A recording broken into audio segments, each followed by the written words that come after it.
আমি আরমান, 18 বছর বয়স। ঢাকার গুলশানে পিঙ্ক সিটি নামক আবাসিক এলাকায় থাকি। আমার জীবনে একজন মাত্র মানুষ, তিনি আমার মা। আমার বাবা নেই। আমি যখন 5 বছর তখন বাবা মারা গেছে। আমার কথা ভেবে মা কখনো বিয়ে করেনি। যাই হোক, আমার মার পরিচয় দিই। 37 বয়সী আমার মা একজন স্কুল শিক্ষিকা।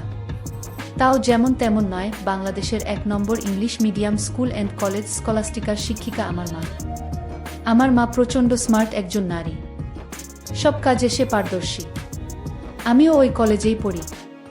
মা একই সাথে বাসার এবং কলেজের সকল দায়িত্ব সামলাচ্ছে সফলতার সাথে। পৃথিবীতে আমার কাছে আমার মার চেয়ে সুগঠিত সৌন্দর্যময় নারী আর একটাও নেই। আমি কখনো মাকে বাজে নজরে দেখিনি, কিন্তু মার যতটাই প্রকাশক সৌন্দর্য, তাতেই বলছি মার চেয়ে বেশি মার কেউ পাবে না। এই বছরেও মার কাছে সব মিলিয়ে 36টি প্রপোজাল এসেছে বিয়ের। কিন্তু মা সবাইকে একই কথা বলে, আমার ভালোবাসা আমাদের মা ছেলের বাইরে কেউ ভাগ পাবে না। আমি মার ভালোবাসায় পাগল। আমরা কেউ কাউকে ছাড়া বাঁচতেই পারি না। এমন কোনো বিষয় নেই যা আমি মাকে বলি না। আমি ছোট থেকেই খুব শার্প। ক্লাস 2তে ভর্তি হবার পর আমরা মা ছেলে কর্তৃপক্ষ ছাড়া কেউ জানে না। কখনো আমরাও এমন আচরণ করি না যে কেউ বুঝবে। এটা মা আর আমি প্ল্যান করে করেছি। আমাদের খুব মজা লাগে। মাকে এখনো দেখতে 25-26 বছর বয়সী মনে হয়। মা সব সময় 3 পিচ পরে, তবে তা হাতা কাটা বা ফুল হাতা এক এক সময় এক এক রকম হয়, তবে খুব টাইট নয়। এতেই মাকে দেখে যে কোনো পুরুষ পাগল হতে বাধ্য। মা প্রতিদিন আমাকে নিজেই গাড়িতে করে কলেজে নিয়ে যায়। আমাদের একটা হোয়াইট স্কোডা আছে। মা নিজেই ড্রাইভ করে। মা বাসায় কাজ করার সময় ওড়না কোমরে বেঁধে কাজ করে। আমাদের ঘটনার শুরু হয় ছিমছাম ভাবে এবং পুরো প্রাকৃতিক উপায়ে ও অ্যাক্সিডেন্টালি। একদিন আমি একটা পড়া বুঝার জন্য মার রুমে ঢুকলাম। রুমে ঢুকেই আমি ও মা সামনাসামনি ও দুজনেই হয়ে গেলাম। কারণ মা মাত্র গোসল করে বের হয়েছে এবং শুধু টাওয়াল পরা ছিল মা। আমি কয়েক সেকেন্ড কোনো কথাই বলতে পারিনি। চোখ মার উপর থেকে সরছে না। কিন্তু লজ্জা পেয়ে মার চিৎকারে আমিও একটা চিৎকার দিয়ে বেরিয়ে আসি সরি বলতে বলতে। এসে বাহিরের দরজার পাশে দাঁড়িয়ে বলি, সরি মা, আমি পড়া বুঝতে এসেছিলাম, পরে বুঝে নিব। এই বলে আমি আমার রুমে গিয়ে খাটে বসতেই মার দেখা এই পলকে সৌন্দর্য চোখ থেকে সরাতে পারছি না। হঠাৎ বুকটা ধরফর করছে। চোখ পড়ল প্যান্টের দিকে। আমি ভয় পেয়ে গেলাম। দেখি প্যান্ট ফুলে ঢোল হয়ে আছে। আমার মন ভাঙচুর হয়ে যাচ্ছে মাকে এমন রূপে দেখে। কখন যে ঘুমিয়ে গেলাম বলতেই পারি না। ঘুম ভাঙতে দেখি তখন সন্ধে হয়ে গেছে। উঠে ফ্রেশ হয়ে বের হলাম রুম থেকে। সামনে মা পড়ে গেল। ড্রয়িং রুমে বসে টিভি দেখছে আর সালাদ কাটছে। আমায় দেখে হাতে ইশারায় পাশে বসতে বলল। আমি বসলাম। মা একটা হাতাকাটা ব্রাউন সালোয়ার কামিজ পরা ছিল। সুন্দর লাগছে। কিন্তু মার চেহারা দেখে মনটা ভেঙে গেল। আমার স্বর্গতুল্য মাকে নিয়ে কি সব বাজে চিন্তা করেছি আমি, ছিছি। হঠাৎ মার ধাক্কায় সম্বিত হলো। আম্মু, কি হলো বাবা? কি ভাবছিস চুপ করে? আমি, না আম্মু কিছু না। তোর জন্য বিরিয়ানি রান্না করেছি, আয় খাবি চল। মা একদম স্বাভাবিক হয়ে আছে। হয়তো নিজেও লজ্জা ঢাকছে। আমি, আজ আমায় খাইয়ে দিবে আম্মু? মা আমার দিকে এক পলক অপরূপ দৃষ্টি করে চেয়ে বলল, আয় কাছে আয়। আমি হাত বাড়ালাম, কিন্তু মা আমাকে অবাক করে দিয়ে হাত ধরে কাছে নিয়ে তার কোলে থাইয়ে বসিয়ে দিল। আমি বুঝতে পারছি না হঠাৎ এমন করলো কেন। কারণ বড় হয়েছি বলে হয়তো এতদিন এমন কোলে নেয়নি, এজন্য অবাক লাগছে। আম্মু, জানিস বাবা, তোকে নিয়ে আমার অনেক স্বপ্ন।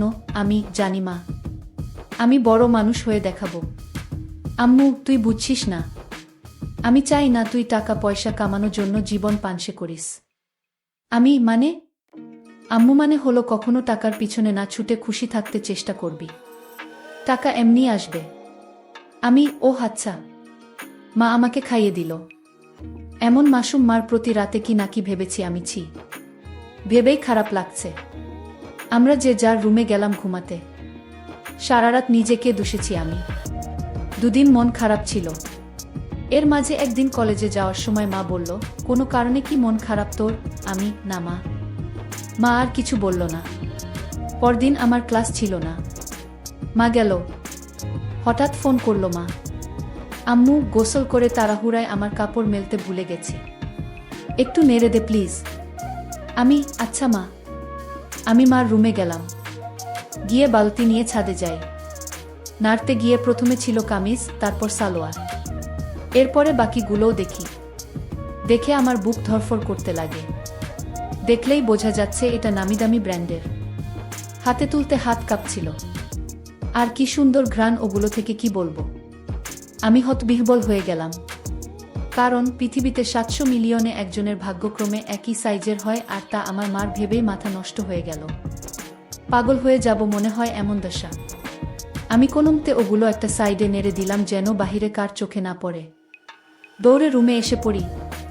ইচ্ছা করছিল একটাবার হাত দিয়ে শান্তি করি, কিন্তু এর ভয়াবহতা বিশাল বলে নিজেকে সামাল দিই।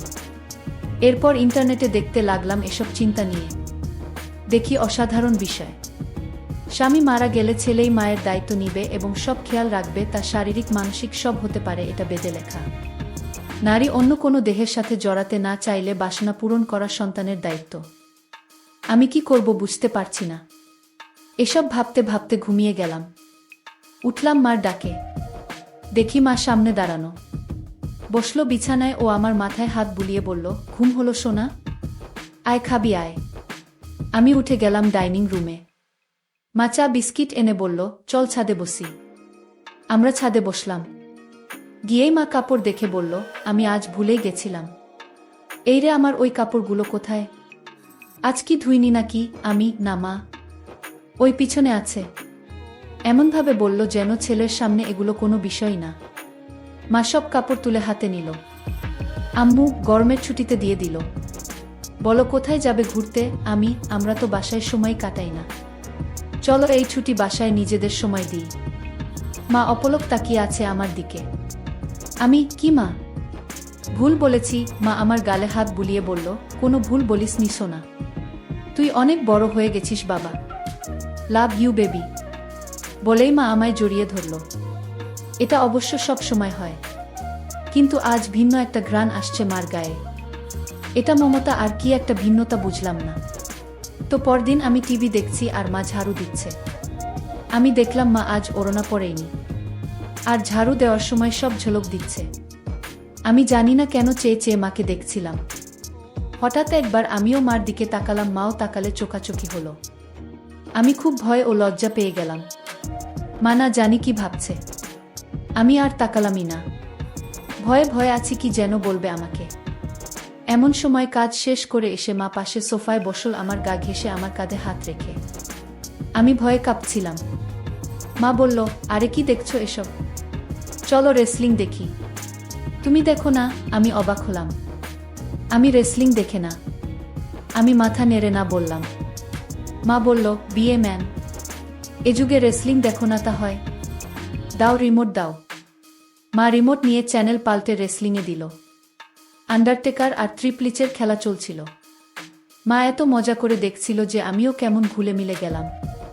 হঠাৎ করে আমায় বলল, তোমার কাকে পছন্দ? আমি তো দেখি না, কিন্তু আন্ডারটেকার। আম্মু, এই তো আমার ছেলে, সে খুব জোস। আমি তো হয়ে গেলাম। মার প্রতি একটা কৌতূহল হলো। মাঝে এনবি ও মার্গারেটের লাইভ হবে এটা বিজ্ঞাপন দিল। আমি মনে করেছি হয়তো মেয়েদের খেলা দেখবে না আমি সামনে থাকায়, কারণ মেয়ে খেলে ছোট কাপড় পরে। কিন্তু মা আমায় অবাক করে দিয়ে আরো গা ঘেঁষে বসে বলল, এবার মজা হবে। বলেই জুস আর পপকর্ন নিয়ে এলো। আমি উঠে যাচ্ছি লজ্জায়। মা আমায় থামিয়ে বলল, আরে বস, মজা হবে এদের খেলায়। আমি মার্গারেট আর তুই এনিবি, ঠিক আছে? আচ্ছা। খেলা শুরু হলো। দুজন ছোট ছোট সেট পরে এসেছে। মা বেশ মজা করে দেখছে। আমি শুধু মাকে দেখে অবাক হচ্ছি। মাঝে এর দিলে মা তখন আমার দিকে ফিরে আচমকা বলল, তুমি আমাকে বন্ধু মনে করো? আমি হঠাৎ একথা শুনে অবাকই হলাম। আম্মু, অবাক হবার কিছু হয়নি। উত্তর দাও সোনা। আমার আর কে আছে তুমি ছাড়া? তুমিই তো আমার সবকিছু। আম্মু, তাহলে একসাথে মায়ের সাথে ফ্রি হতে সমস্যা হচ্ছে কেন গাধা? এটা জাস্ট খেলা। আসলে ওরা ছোট কাপড় পরা, তাই মা ছেলে একসাথে এসব দেখা, এজন্য লজ্জা লাগছে। মা হাসতে হাসতে শেষ। আম্মু, আরে বোকা ছেলে, আমি না তোর মা? লজ্জা কিসের আমার সাথে? এগুলো অনেক আগের মূর্খ সমাজে চলত, এখন না। শোনো, আমরা মা ছেলে ছাড়া আর কেউ নেই আমাদের জীবনে। আমরা চিল করব না তো কে করবে বলো? আমি মানে আম্মু, মানে আমরা একসাথে এগুলো দেখলে কিছু হয় না। আর এগুলো পড়ার জন্য এমন লজ্জা কেন? তুই পড়িস না নাকি? আমি আম্মু আমিও তো পড়ি, তাতে কি হয়েছে? এসব উল্টপাল্ট কথা বলবি না। পোশাক কখনো মানুষের স্বভাব থাকে না। মনে বিষ নিয়ে যদি বুরখা পরে ঘোরা হয় তাহলে বুরখা পরার কোনো মানে নেই, এটা মাথায় রাখবি। আমি মাথা নাড়লাম। এরপর খেলা শুরু হলে দেখা শুরু হলো আমাদের। হঠাৎ মা বলল, চল বাজি হবে, আয় দেখি কে জিতে। আজ মার্গারেট জিতবে। আমিও আর লজ্জা না পেয়ে মাকে সঙ্গ দিলাম। আমরা রক্তহীন করা খেলায় শেষে আমিই জিতে গেলাম। পুরো 5,000 টাকা জিতলাম আমি। কিন্তু মা একটুও মন ভারী করল না। আমি, বাহ, বেশ টাকা আয় হলো, মাঝে মাঝে এমন হলে বড়লোক হয়ে যাব। আম্মু, তা তো হবেই। তবে জিতলি, কি খাওয়াবি বল? আমি, তুমি কি খাবে? আম্মু, তোকে খাবো। আমি, আম্মু, আরে বোকা, এমনি বললাম। আচ্ছা, আমি ঘেমে গেছি, যাই গোসল করে আসি। মা গোসল করতে গেল। আমি টিভি দেখছি। হঠাৎ শব্দ মার গলার। আমি দৌড়ে যাই মার রুমে। গিয়ে আবার্থ হয়ে গেলাম। আজ সেদিনের মতো নয়, কিন্তু আজ মাকে সম্পূর্ণ ভিন্নতর দেখলাম। আমি হা করে তাকিয়ে আছি। আম্মু, কিরে কি দেখিস? অবাক হয়েছিস না? আমি মাথা নেড়ে হা বলি। কিন্তু এত টাইট যে? আম্মু, ও তুই টাইটের কথা বলছিস? আমি বলছি, এটা আমার অনেক আগের জামা। এই জামার বয়স তোর চেয়ে 2 বছর বেশি। আমি, কি বলছো এগুলো? ওয়াও আম্মু, হ্যাঁ ওয়াও। সুন্দর না? নাকি খারাপ লাগছে? আমি, খারাপ লাগে তোমার ভূত। একদম পরি লাগে আমার মাকে। আম্মু, কিন্তু আসলেই অনেক দিন বলে টাইট হয়ে গেছে, কেমন যেন লাগছে। আমি, যদি কিছু মনে না করো একটা কথা বলি মা? আম্মু, হ্যাঁ বল। আমি, তোমাকে টাইট ড্রেসেই ভালো লাগে, কেন যে সবসময় আলখাল্লা পরে থাকো বুঝি না। মডার্ন যুগের এত ভাষণ আমাকে দাও আর নিজে সেকেলে। মনেই হয় না ইংলিশ মিডিয়ামের টিচার তুমি। আম্মু, হাহা, আমার বদমাইশ ছেলে, আয় বুকে আয়। আমি, ইদানিং তুমি চেঞ্জ হয়ে যাচ্ছ যে, খুব আদর সোহাগ করছো যে। মা আমায় ছেড়ে দিয়ে মুখটা মলিন করে বাথরুমে চলে গেল। আমিতে ভয় পেয়ে গেলাম। কি বলতে কি বলে দিলাম। একটু পরে মা আবার আলখাল্লা পরে হাতে ওই জামাটা এনে আলমারিতে রেখে ধপাস করে বন্ধ করে নিচে কিচেনে চলে গেল। আমি কি বলবো বুঝতে পারছি না। আমিও পিছনে গেলাম। বললাম, মা রাগ করেছ? সরি মা, আর এমন বলবো না। মা কথাই বলছে না। আমি পিছনে ঘুরছি, কিন্তু মা পাত্তাই দিচ্ছে না, শুধু চোখে পানি ভরে কাজ করছে। কিচেনের জিনিসে রাগ ঝাড়ছে, টেবিলে খাবার দিয়ে মা উপরে যাচ্ছে। তখনই আমি মার পায়ে পড়লাম ও বললাম, আর কখনো এমন বলবো না মা, ক্ষমা করে দাও। কেঁদো না মা, তুমি ছাড়া আমার আর কে আছে বলো? মা কেঁদে দিয়ে আমায় জড়িয়ে ধরে বলল, আমিও তো তাই বলছি, তুই ছাড়া আমার আর কে আছে? তোকে আদর সোহাগ করবো না গো কাকে করব? তুই তো আমার সবরে পাগল। আমি, সরি আর হবে না মা। আম্মু, আমি সবসময় তোকে ভালোবাসি বোকা, আর এমন বলিস না। আমাকে প্লিজ একা করে দিস না তোর বাবার মতো। আমি, না মা, আমি তোমার সব কথা শুনবো ও মেনে চলবো। আমি, আমারও সব কথা মানতে হবে তাহলে? মা মুচকি হেসে চোখ মুছে বলল, তাহলে ওই ড্রেস পরে এসো আর আমাকে খাইয়ে দাও। মার মুখে উজ্জ্বল হাসি। মা রুমে গিয়ে মিনিটে চলে এলো ওই ড্রেস পরে। আমি বললাম, তোমায় একদম ক্লাস 10-এর মেয়ে মনে হয় মা, যে কোনো কাপড়েই বোঝাই যায় না তোমার বয়স 37। মা মুচকি হেসে আমায় নিয়ে বসে খাওয়াতল। তারপর আমরা যে যার রুমে গিয়ে ঘুমালাম। এভাবে মা আর আমি আর কিছু না করে ছুটি শেষ করলাম। ছুটির পরে আমাদের কলেজে একটা সাংস্কৃতিক অনুষ্ঠান হয়। সবাই নাম দেয়, আমিও নাম দিই গানে। আমরা পারফর্ম করি, অনেকেই অনেক রকম করে। মেয়েরাও পারফর্ম করে ড্যান্সে। হঠাৎ একটা ড্যান্স চালু হয়। দেখলাম কয়েকজন মাঝবয়সী নারী ঘোমটাস দিয়ে স্টেজে উঠল। এরপর গান চালু হতেই ঘোমটা খুললে আমি আকাশ থেকে পড়লাম। মা লিডিং ড্যান্সার আর মারাত্মক লাগছে তাকে। মা একটা হলুদ শাড়ি পরেছে যা মারাঠি স্টাইলে বাঁধা ও নাভি বরাবর। এতেই সবার হৃদস্পন্দন বাড়িয়ে দিল। সবাই হুররে করে অনুষ্ঠান শেষ করল। আমি আমার মা এত সুন্দর নাচে তা জানতাম না। ছেলেরা সবাই তো বলছেই, সাথে মেয়েরাও বলছে ম্যাম খুব হট। আমার খুব গর্ব হলো এটা শুনে। আমরা বাসায় গিয়ে আমি মার সাথে কথা বলছি না। মাতা দেখে বলল, কি হয়েছে আমার প্রাণ ভোমরা? আমি, ইস আবার প্রাণ ভোমরা বলছে। কখনো তো বলনি নাচতে পারো। আমাকে তো কখনো নাচ করে দেখাওনি। মা আমার কাছে সোফায় বসে গা ঘেঁষে বলল, এই যে মশাই, আপনাকে সারপ্রাইজ দিতেই বলিনি আগে। এখন আপনিও তো অবাক হলেন তাই না? আপনার জন্য এত কিছু করলাম আর আপনি যদি মন খারাপ করে থাকেনও তাহলে হয়। সরি। আমি, আচ্ছা ঠিক আছে। তুমি এত সুন্দর নাচতে পারো আমি জানতামই না। আর কি ড্রেস পরেছ তুমি ওখানে, আমি অবাক। কখনো তো এমন খোলামেলা পোশাকে দেখিনি। আম্মু, খোলামেলা কই? এত মারাঠি স্টাইল। আর খোলামেলা কি বলছো?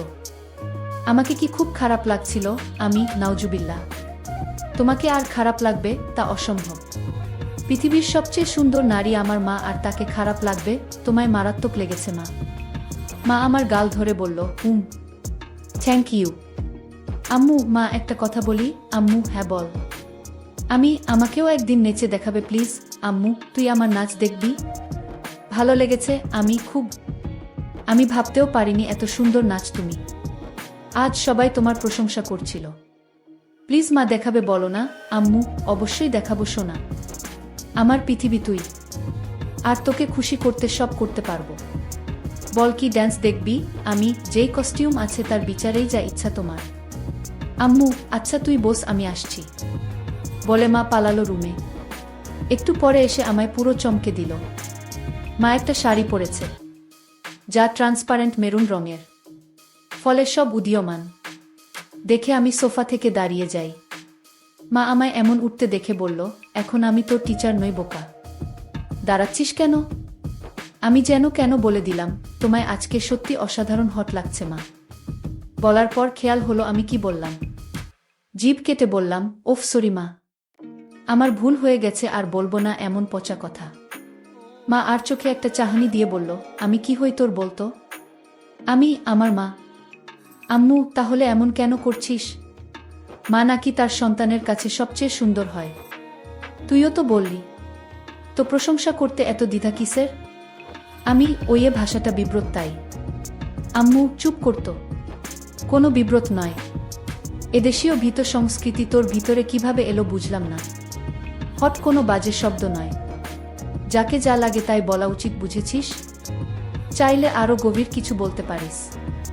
আমি ভ্যাবলা হয়ে বললাম, হ্যাঁ, কিন্তু মাকে এসব চজাতীয় কথা বলা কি ঠিক? মা আমায় হাত ধরে সোফায় বসে বলল, আম্মু দেখছো না, আমি তোর মা। আমায় তুই যা খুশি বলতে পারিস। ভালো লাগলেও বলবি, খারাপ লাগলেও বলবি, তাতে কোনো সমস্যা নেই। এখন তুই যদি আসলে আমায় মা বলে আপন নাই বা ভাবিস, তাহলে আর আমার কি করার? স্বামীকে হারিয়ে একমাত্র সন্তানের সঙ্গ কপালে না জুটলে তো আর কিছু করার নেই। আমি বুঝলাম মা মনে মনে কষ্ট পাচ্ছে, আর প্রশংসা করায় মা আমায় বাধা দেয়নি। পশ্চিমা দেশের মতো মা আমায় স্বাধীনতা দিচ্ছে, ভালো তো এমনিতেই বাসে মা। তাই মার মন ভালো করতে বললাম, okay my dear loving mother, let's show me your best move. মা হেসে দিয়ে আমায় ধন্যবাদান্তে কপালে হামি দিয়ে বলল, লাভ ইউ মাই ডিয়ার। তোর জন্যই বেঁচে আছি আমি। আমায় তুই বুঝিস বলেই আমি পরিণত মা। বল কোনো গানে নাচব? আমি, কাটা লাগা সং। মা চোখ বড় করে বলল, নুটি বয়। আমি হেরে যাওয়ার মতো মাথা নিচু করলাম। মা আমার থুতনি ধরে তুলে চোখে লাস্যময়ী হাসি এনে বলল, আমার ছেলে বলবে আর আমি মা হয়ে তা করব না, এটা হতে পারে? বলেই মা কাটা লাগা সং বাজিয়ে পৃথিবীর সকল সৌন্দর্য নিজের উপর এনে নাচতে লাগলো। সে কি মুভ ও স্টাইলে নাচলো, কি বলবো। মনে হচ্ছিল যেন আমার গার্লফ্রেন্ড হলেও এমন ভঙ্গিতে নাচত না। পুরোপুরি বোল্ড লাগছে মাকে। আমি দাঁড়িয়ে হাততালি দিলাম ও মাকে গিয়ে সালাম করলাম। মা অবাক হয়ে গিয়ে বলল, কি ব্যাপার? সালাম কেন? আমি, কারণ তুমি আমায় এত ভালোবাস, আমায় এত বিশ্বাস করো তাই। এমন সাজে আমি কখনো ভাবিনি তোমায় দেখব, তাও আবার আমার অন্যায় আবদার রেখে এই বোল্ড সং ড্যান্স করলে। তোমার কি খারাপ লেগেছে মা? মা বলল, এজন্যই তোকে এত বেশি ভালোবাসি রে পাগল। তুই খুব মাসুম আর হনেস্ট আর খুবই কিউট। শোন তাহলে, তুই আমার একমাত্র সন্তান আর একমাত্র সঙ্গী, যাকে নিয়েই আমার জীবন মরণ সব। তোর কাছে খারাপ লাগার কিছু নেই। আমি তোকে ভালোবাসি রে পাগল। আর এমন কেমন বলিস? এটা একদম স্বাভাবিক। আমি চুপ করে রইলাম। মা কয়েক সেকেন্ড আমার দিক তাকিয়ে থেকে বলল, আচ্ছা এখন গোসল করে আসি। মা চলে গেল। আমি আর পিছন দেখার কেমন মনোবল পাচ্ছি না। তবে 10 মিনিট পর হঠাৎ মার ডাক এলো। আমি মার রুমে যেতেই আবারও সেই মুহূর্ত সামনা করলাম। মাকে এরূপে দেখে বুক ধকধক করছে। আমি কিছু বলতে পারছি না, কিন্তু মা আমায় দেখে মোটেও বিচলিত নয়। একটু কড়া কণ্ঠে বলল, বস বিছানায়। আমি কি করব বুঝতে পারছি না। মা এবার আরও একটু কড়া হয়ে বলল, বসতে বললাম না। আমি চট করে বসলাম। মা আরেকটা তোয়ালে দিয়ে চুল মুছে তাতে বেঁধে এসে আমার পাশে বসল। আমি নিচের দিকে মুখ করে আছি। আম্মু, আমার দিক তাকা। আমি তাকালে মা বলল, আমি তোর কি? আমি মা। আম্মু, আমি খেয়াল করছি সেই দিন এমন তোয়ালে পরা দেখার পর থেকে তুই পাল্টে গেছিস। কেন এমন কেন করছিস? আমি সরি মা। আমি আসলে সেদিন একটা পড়া বুঝতে এসেছিলাম। জানতাম না তুমি গোসল করে তোয়ালে পরে বের হয়েছিলে, তাই ঢুকে পড়ি। আর হবে না মা, ভুল হয়ে গেছে। আম্মু, আর একটা কথা বললে একটা চড় মারব। তোকে সারা জীবন এই শিক্ষা দিয়েছি আমি না তোর মা? তুই ছোট থেকে আমায় এমন দেখেছিস, এখন একটু বড় হয়েছিস বলে আর দেখিসনি। তাতে এমন করার কি হলো? কিন্তু এখন তো আমি বড় হয়ে গেছি মা। আম্মু আবার কথা বলে, সন্তান আজীবন মার কাছে ছোটই থাকে। আর তোয়ালে পরে দেখায় কি দুনিয়া উল্টে গেছে? আমায় কি তোয়ালেতে দেখতে এতটাই বিশ্রী? আমি মার মুখে হাত দিয়ে বললাম, না মা, দুনিয়াবি সবচেয়ে সুন্দর তুমি, যা সব কিছুতেই। আম্মু, তাহলে এত কাহিনী কেন? আমি ভেবেছি তুমি আমায় কি নাকি ভাববে, তাই ভয়ে ছিলাম। আম্মু শোনো, আমরা ছাড়া আর কে আছে যে নিজেদের স্পেসটুকু নষ্ট করব? তোয়ালে পরে দেখলে কিছুই হয় না পাগল। আয় বুকে আয়। এরপর মা বলল, তোর খিদে লাগেনি? যা ড্রয়িং রুমে বস, আমি আসছি। আমি অপেক্ষা করছি। মা এলো কিচেনে, রান্না করছে আর গুনগুন করে গান গাইছে। আমি পিছন থেকে জড়িয়ে ধরলাম মাকে। পিছন তাকিয়ে দেখে আমি হাত সরিয়ে নিই। মা মুচকি হেসে আমার হাত ধরে গান গাইতে থাকলো। আমি আগে কখনো এত খুশি হয়নি। আম্মু, আমার জীবনে এমন একটা ছেলে থাকলে খুশি হব না? বল কি খাবি? আমি স্যুপ। আম্মু আচ্ছা যা টিভি দেখ, আমি আসছি স্যুপ নিয়ে। আমি বসে টিভি দেখছি। মা স্যুপ এনে আমায় খাইয়ে দিল ও নিজেও খেলো। আম্মু আচ্ছা আমার কিছু শপিং করতাম, তুই থাক একটু বাসায়, আমি চলে আসবো তাড়াতাড়ি। মা শপিং করতে চলে গেল। এলো অনেকগুলো ব্যাগ নিয়ে, সব নিয়ে সোজা রুমে রেখে এলো। আমি কি কিনলে? আম্মু এমনি কিছু জিনিস। মা এড়িয়ে গেল। বুঝলাম হয়তো নিজের কাপড় কিনেছে। তা তো আর ছেলেকে দেখানো যায় না। যাই হোক, পরদিন কলেজে যাওয়ার জন্য গাড়িতে বসে আছি মার জন্য। মা গেট লাগিয়ে যখন গাড়িতে এলো তখন আমি আকাশ থেকে পড়লাম। মা একটা হলুদ ট্রান্সপারেন্ট শাড়ি পরেছে ম্যাচিং ব্লাউজের সাথে। আমি আকাশ থেকে পড়লাম মাকে এমন রূপে দেখে। মা আমার চেয়ে থাকা দেখে বলল, কি হলো, এমন তাকিয়ে কেন আছিস? তুমি অনেক পাল্টে গেছো মা। মা মুচকি হেসে বলল, এটা কি তোর খারাপ লাগছে? আরে না না, আমার কাছে উল্টো ভালো লাগছে। মা চোখ কুঁচকে বলল, ভালোটা আবার কেন? আমিও চাই তুমি নিজের জীবন সাজাও, ভালো ও খুশি থাকো। পোশাকটা না হয় তারই শুরু। মার মুখে উজ্জ্বল গর্বের হাসি। I am proud of you baby. Mitu mom, আজকে অসাধারণ লাগছে মা। আম্মু, আমি ভাবছি এখন থেকে শাড়ি পরব। ভালো ডিসিশন, কিন্তু শুধু শাড়ি কেন? আম্মু এমনি, না হলে আর কি পরা যায় বলতো? আমাকে জিজ্ঞেস করছো? মা কাকের মতো আশেপাশে তাকিয়ে বলল, আর কাউকে দেখছিস গাড়িতে? না, মানে একজন মা তার ছেলের সন্তানের কাছে পোশাকের সিদ্ধান্ত চায়, তাই বললাম। বাংলাদেশে এটা স্বাভাবিক নয়। আম্মু, আমার কাছে সবকিছু তুই। তাই আমার কমেন্ট তুই করবি। বল কেমন পড়ব? আমি সত্যি ফ্র্যাঙ্কলি বলবো, আম্মু এবার চর খাবি? আমি সরি। আম্মু বল। আমি a bit of western you know. মা আমার দিকে তাকিয়ে রইল কয়েক সেকেন্ড। মার এই রহস্যঘন তাকানো বুঝি না। আম্মু ওয়েস্টার্ন? হুম বলেই মা গাড়ি চালাতে লাগলো। কিছু দূর যাবার পর একটা ঝোপের কাছে গাড়ি দাঁড় করালো। আমি বুঝতে পারছিলাম মা কেন গাড়ি দাঁড় করিয়েছে। মা গরম গরম নিঃশ্বাস ফেলছিল আর হাতটা আমার নিচের দিকে বাড়িয়ে দিতে লাগলো।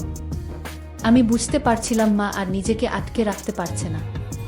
নিজের ছেলের সাথে সেই নিষিদ্ধ কাজটা করতে চাচ্ছিল।